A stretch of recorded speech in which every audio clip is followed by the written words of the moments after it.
Hi everyone, it's me, Tim. Today, let's do the Temple of Elemental Evil development timeline.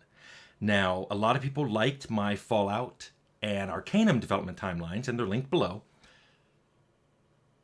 Although it's interesting, a lot of people comment on them, but they're not well watched compared to my other videos. I don't know if it's because they're long, but I just wanted to point out that a lot of you say you love them, but a lot of you don't watch them, which is a perfect example of why sometimes the vocal people are not the majority and do not represent a majority opinion. Apparently, there's a lot of you out there who think these are boring.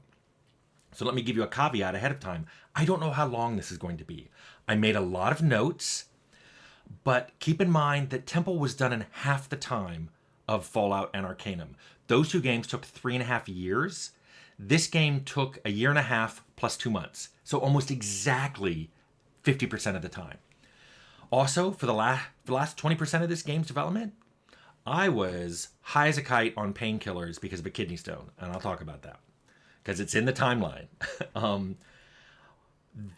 However, this might be really long because when I went to look for the production notes, I found a ton.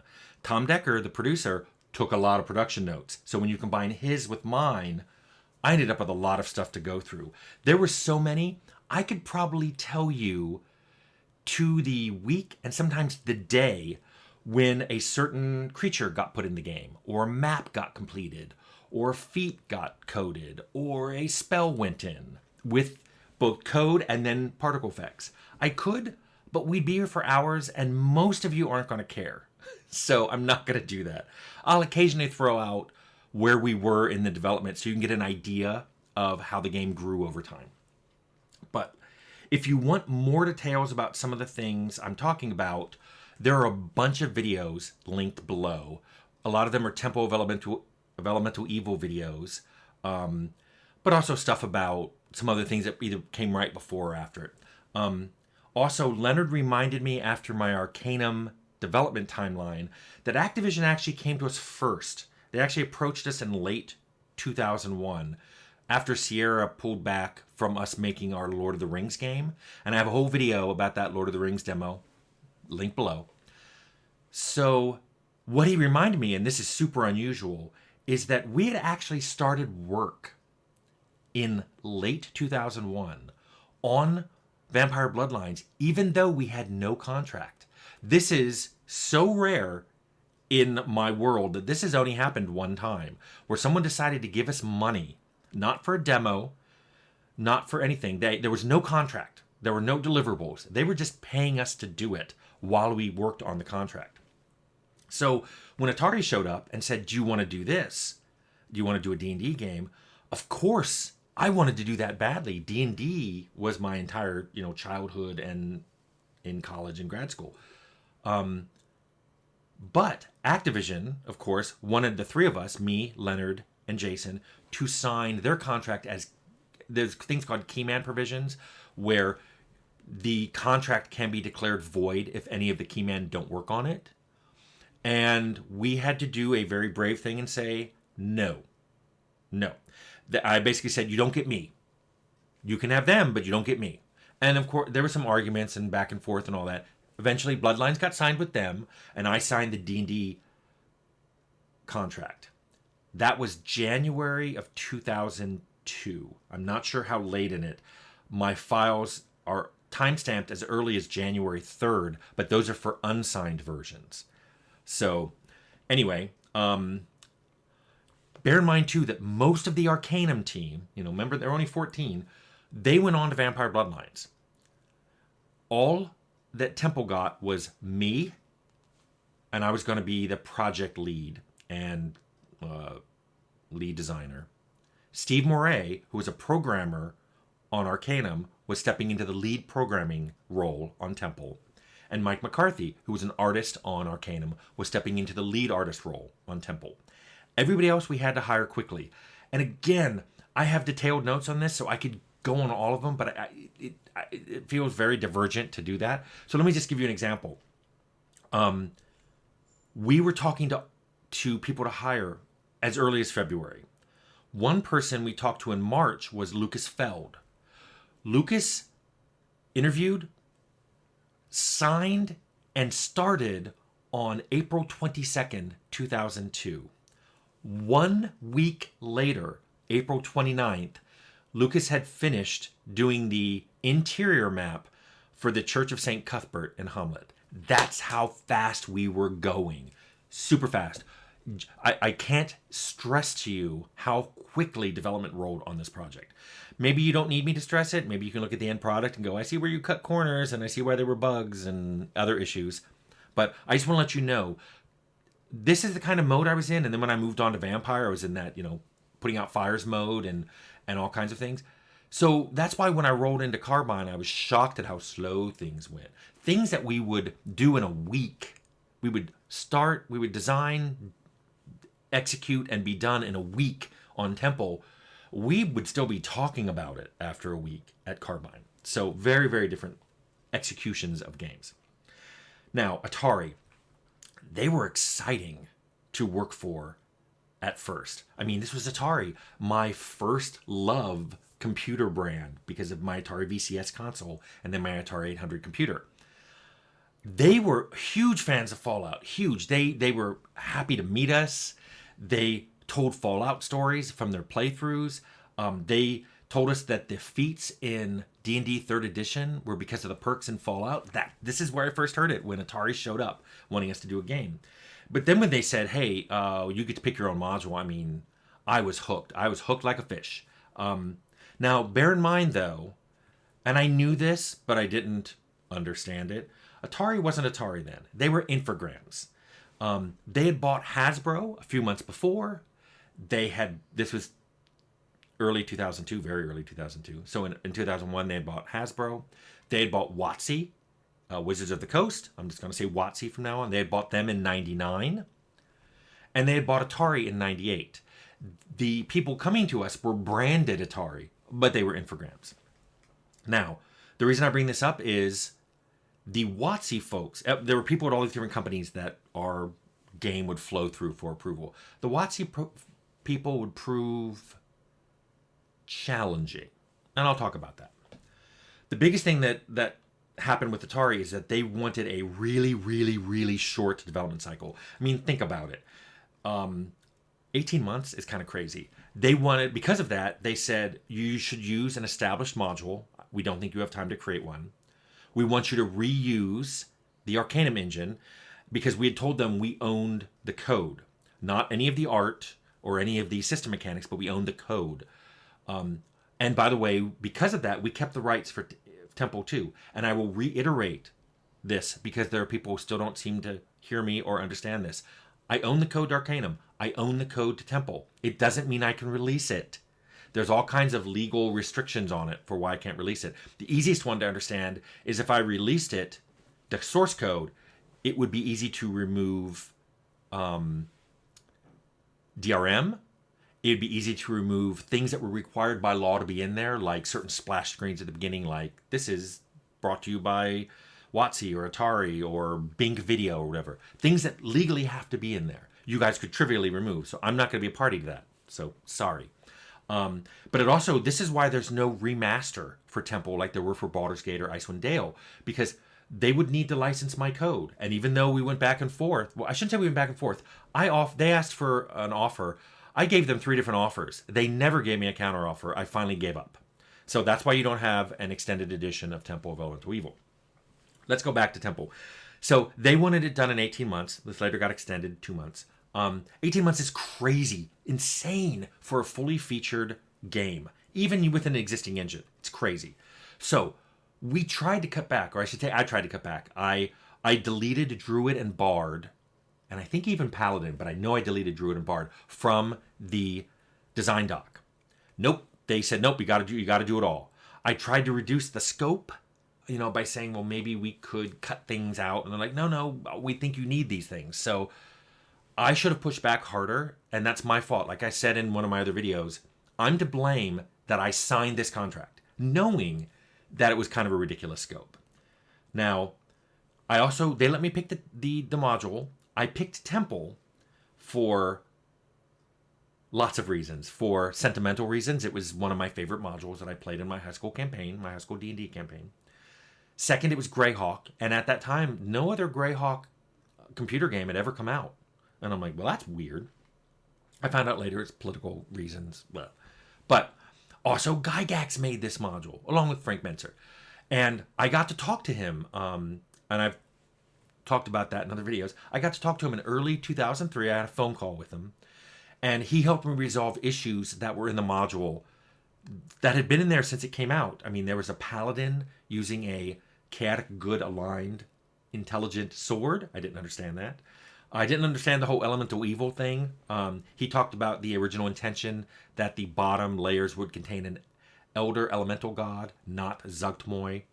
The module was full of save or die traps, which, as a player, you know that's incredibly annoying. So we talked about how to fix all those, and I took tons of notes, and I thanked him, and it was wonderful. But the most important reason I picked Temple was it was self-contained as a module. The big dungeon. It contained nearby villages that had their own associated quests, so there was a lot of things to do externally. It had that Moat House dungeon, which served as a great introductory dungeon. Everything started at level 1 and went up to level 10, which is what we wanted, and it led into other modules. So if this game would ever get a sequel, it was obvious what modules to do, which was the GDQ series, the Giant, the Drow, and the Queen of the Demon Web Pits. Temple led into all of those. One of the things we started doing was we started doing the team. I started doing weekly, hour-long. So once a week for an hour, we'd play D&D so people would learn how to play the game. We didn't do it based on Temple because I needed to keep the scope small. But I'll talk about that later because when we did a team post-mortem, somebody had an interesting comment about that. Anyway, we used the Arcanum engine with heavy modifications. The biggest one was the sprite characters were replaced with 3D models. So we could rotate them and animate them. It was all 3D. It was 3D models that were being rendered into the scene, as opposed to Fallout and Arcanum, which we made 3D models and then we converted them into 2D sprites. Now the background was still 2D. It was a rendered background into 2D, same as we do years later on Pillars. But we used a mask, a culling mask, to let the 3D models pass behind things. That was so extensive, so something that had to be done by a human back then. We ended up hiring someone to do that, Brian Wormack. That's what he did. He did a lot of those. He did a great job with them. And then finally, of course, we needed new mechanics. So we'd rip out all of Arcanum's mechanics and put in D&D 3, which later on would become 3.5, which is why we got the extra 2 months. I'll get into that. Now, it turned out that we didn't have a big budget or a lot of time, so we hired a lot of artists and a few more programmers. We didn't have time to hire any other designers. So Tom and I, in addition to all of our the things we were going to be doing as project leader and as producer, Tom was the producer, we had to write all the dialogues, put together all the quests, place loot, place creatures, do all that. Now, Tom was also handling all the scheduling and a lot of interaction with the publisher when they didn't want to talk to me. If their producer could just talk to our producer, that's what we did. And all the localization. There was a lot to do. I cannot stress how busy we were when we did this. People would like to ask me, did you enter crunch? And I'm like, yeah, but we were kind of crunching the whole time. Again, my fault. Bear in mind that all the writing that you loved in Arcanum was done by people who are now over on Vampire Bloodlines. See my Trials video of Temple because I talk about that. So we got started in January of 2002. I think late. You could probably say we really got started in February, but I know the contract got signed sometime in January. And things were fine for a few months, like they always are. But one thing I will say that's going to run throughout this video is Atari was consistently late on payments. After the first few months, they were late on almost every single payment they gave us. Now, our contract with them was very specific. They had 10 business days after each milestone got approved to pay us. They frequently missed that time frame, sometimes by a week or more. Sometimes they wouldn't pay us until they delivered the following milestone. One time, they were 2 milestones behind. This was bad, and I'll talk about how bad it got. But just to bear in mind, this wasn't just for milestone payments. When we got started, we needed D&D 3rd edition books. We had a lot of people working on it. They wanted to see art. They wanted to see the rules. They wanted to know what kind of game we were making. WotC didn't send us those. We asked. They didn't send them. So finally we went out and bought them, being told that we repaid. 9 months later, I think in September of 2002, that invoice still wasn't paid. And I had to say, hey guys, what's going on? And their response was, oh, it's such a tiny invoice, we didn't think about paying it. Oh, okay.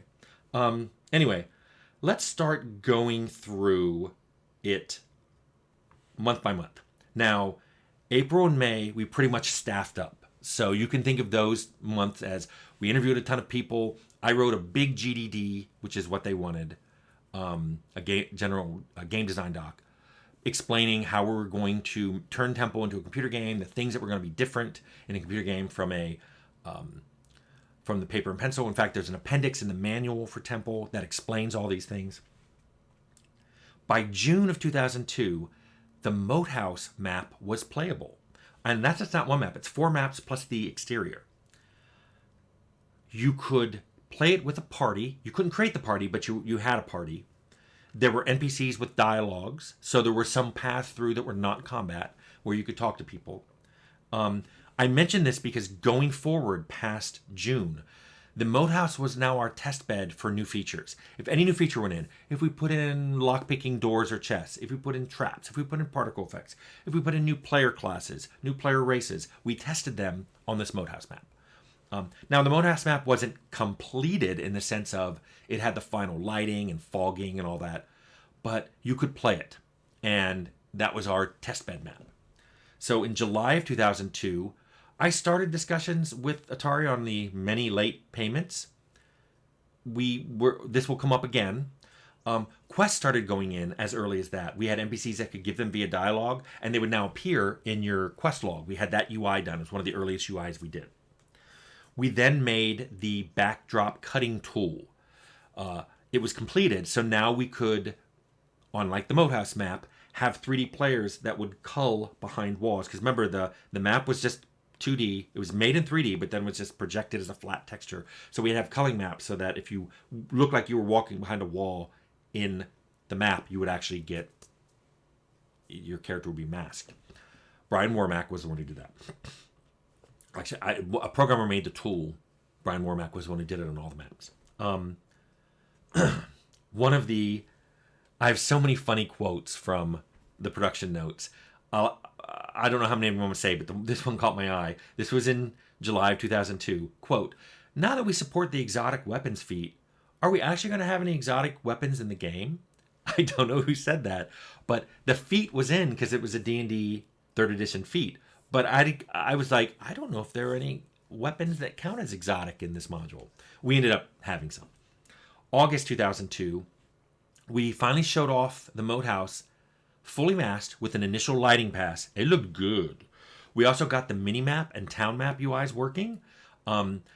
We ended up having a lengthy discussion on whether or not male and female bugbears need to be distinguished visibly. I think this came up because they acted differently in the game. I think the male bugbears would fight, but the females would only fight if you attacked a bugbear kid.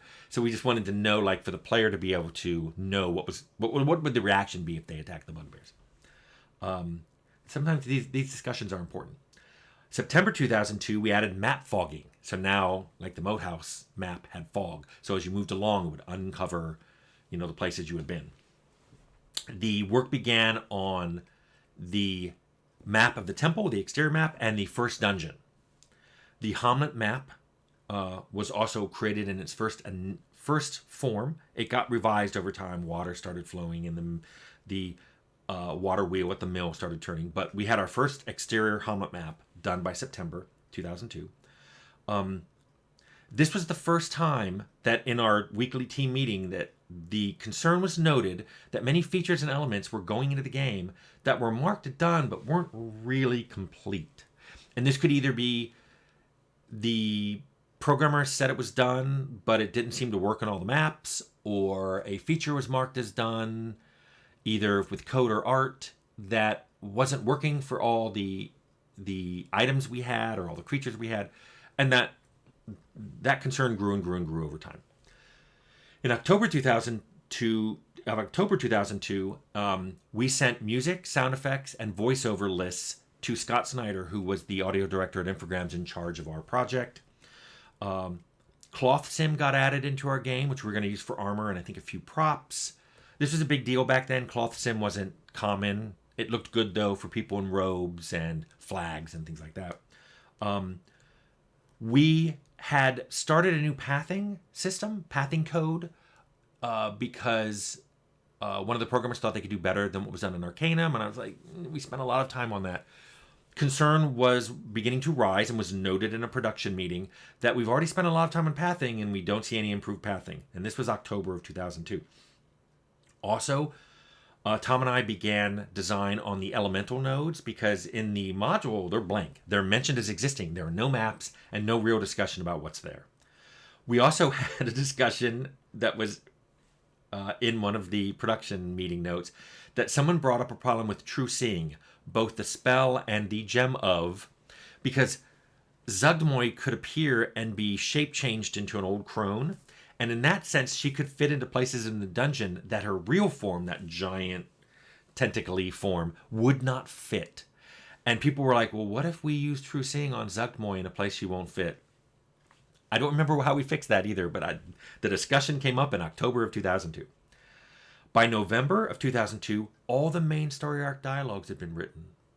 Now, bear in mind, we'd only been doing this for 9 months, and they were all done. Also, the world map was in, and random encounters could occur. They weren't completed, but they could happen, and a few were put in. Work began on the maps for the Temple Dungeons levels 2 and 3. World connectivity went in. You could now go from the Hamlet map all the way to the temple, going through the Moat House and Nulb. So we started connecting things in through the world map, which is great because you would play the game. Also, the opening cinematic, the first pass in the opening cinematic got done and put in, and that was great. That opening cinematic with the Circle of 8 wizards showing up and blasting Zuggtmoy and all that, that was cool. And the storyboards got completed for all the remaining cinematics, so they could start production on those. Those were done out of house. In December of 2002, we finished the radial menu, which would be divisive. Some people loved it, some people hated it. It was a way, though, for us to handle the complexities of 3rd edition, where you could have a lot of spells, you could have a lot of items, you could have a lot of abilities, and if you multi-classed, it just got worse. So hotkeys we didn't think hotkeys could handle all that. We ended up doing a radial menu. I wrote up all the playtest plans of how I eventually wanted QA, because QA was starting the next month in January of 03. I wrote all the test plans for them. They were ignored. We got assigned a PR person at Infogrames for our game. There had been a leak of something. I don't even remember what it was now. Something got leaked. This PR person assured that the leak did not come from Infogrames, implying that we leaked it. I don't think we leaked it either. I don't know what was going on. I don't even remember what the leak was.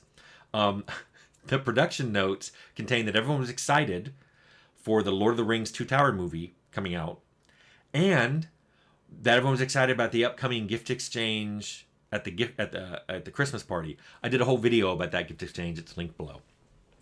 So, January of 2003, we're in the final running. Keep in mind, we think we have 6 months left. External QA started at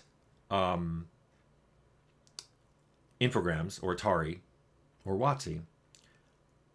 Didn't do so well. They started ignoring the plan. Didn't find out this till later, but it was the same thing that happened in Vampire. When in Vampire we found out people didn't like playing Nosferatu, so they didn't. They just ignored my class race play plan, and they didn't like bards, so they didn't play bards. And we shipped with a really bad bard bug. Temple Map Dungeon 4 began. We added a day-night cycle. And as part of that, not just visual, but NPCs would go to bed and would have beds assigned to them they would sleep in. All the resting rules for PCs went in. We defined all of our end slides, what we wanted. We also designed all the opening vignettes, because by then the party alignment idea had gone in of how to prevent you from saying, like, putting an assassin and a paladin in the same party, which wouldn't make sense, or people wildly opposing gods. So the whole idea of a party alignment, which then led to the idea of having an opening the same way I loved multiple endings, this idea of multiple beginnings really spoke to me about, hey, if you're going to pick something as important as party alignment, maybe those different parties should start in different ways. So those were designed. We also, I've listed in the notes, we made a demo on January 17th. I don't know who the demo was made for. I don't know where it was used, but we made a demo January 17th, 2003. Also, this is the time where we stopped doing our weekly D&D sessions. There was just too much work to do, and I said, I think you all understand D&D by now. We've been doing this for a few months. It stopped. So, February of 2003, we're now 12 months into development. Atari was now 2 milestones behind in payment. So they hadn't paid us for December, and they hadn't paid us for January. I called them and basically said, you've breached contract. They were furious. Furious. How dare you? They told me, and I'm quoting because I wrote it down, quote, if Troika is so desperate for money, go get a loan to make payroll, unquote. I responded, if that's what you think, it's you who sound desperate for money. And I hung up. This was not a good move on my part. But I was ready to call them for breach, take them to court if that's what they wanted to do, and find another publisher. They paid us 2 days later.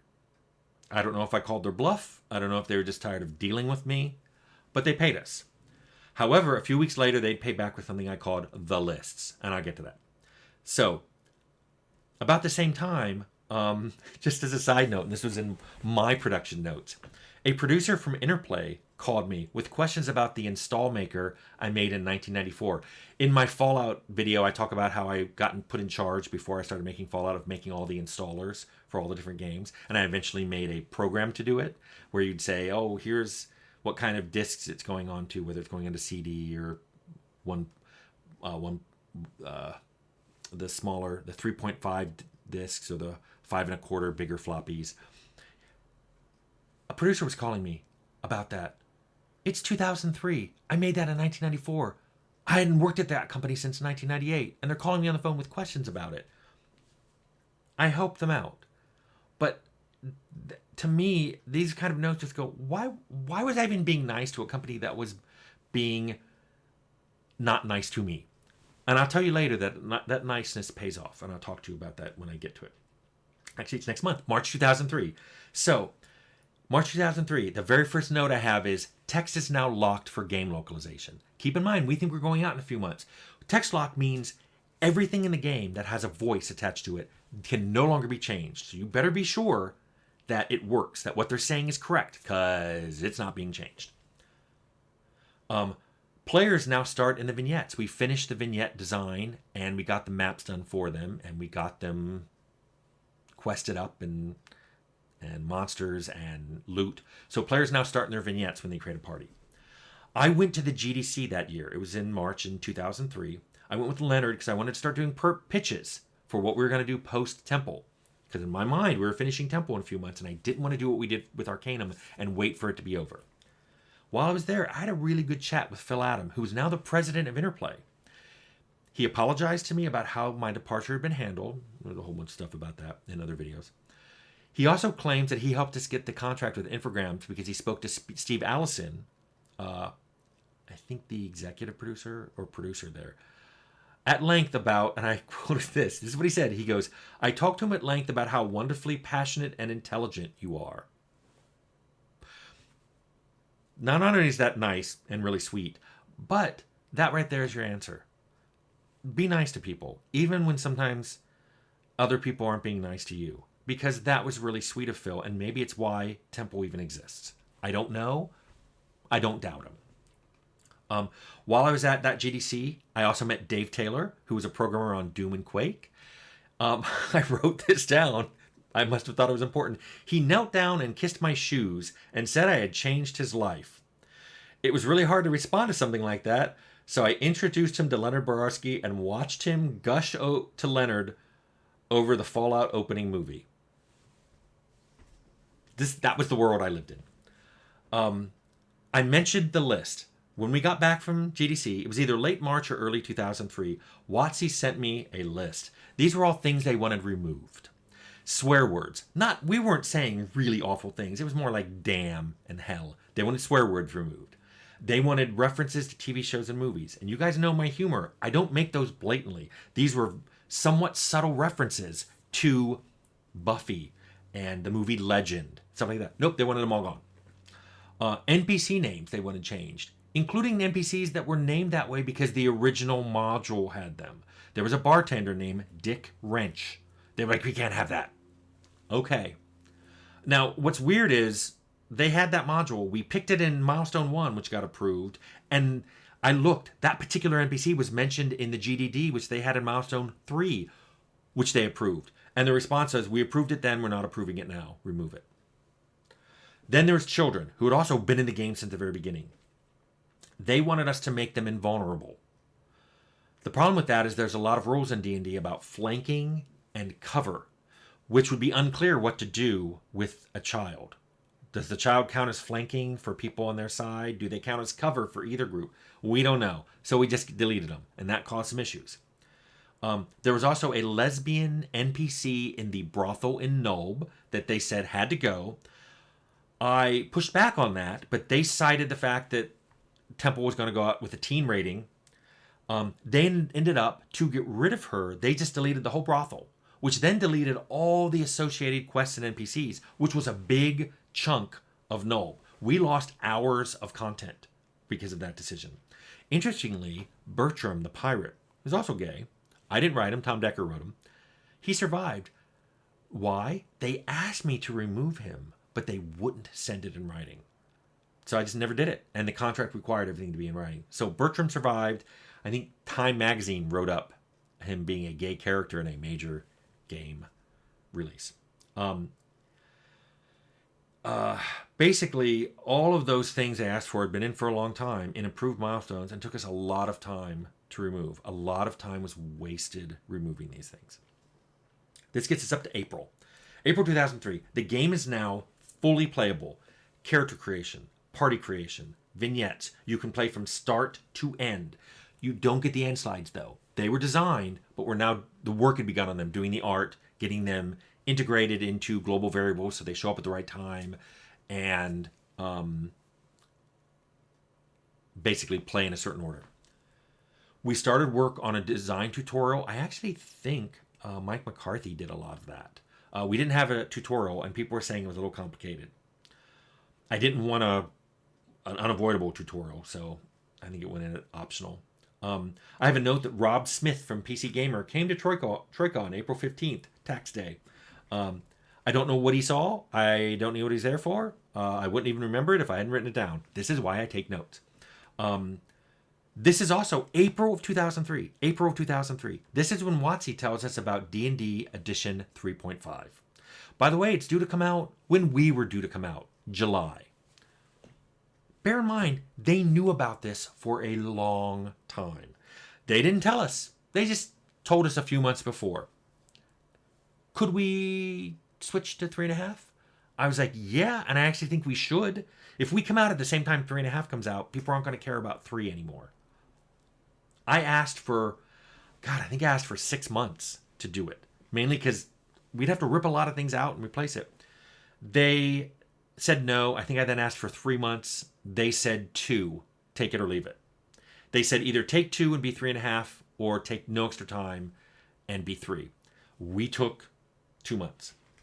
If you're wondering, some sources of bugs, again, maybe I should have just said we're just come out as Edition 3, but I didn't want to. So May of 2003, all the sound effects and music was put in. A lot of the 3.5 adjustments had gotten in. Remember, this happened in April, so we had part of April and most of May. We made most of the adjustments by then. Technically, we're an alpha. That's a stage run. There's a whole video on production stages. We just got news that Black Isle shut down, and we were all devastated. We had a lot of friends who worked at Black Isle. And, Interplay was in trouble, and Black Isle was gone. In June of 2003, the cinematics mostly were in, the end slides were in, so now you could really play from start to finish, and it would feel like it was supposed to. We were doing a final balance pass on monsters and their damage, and CR ratings, and loot.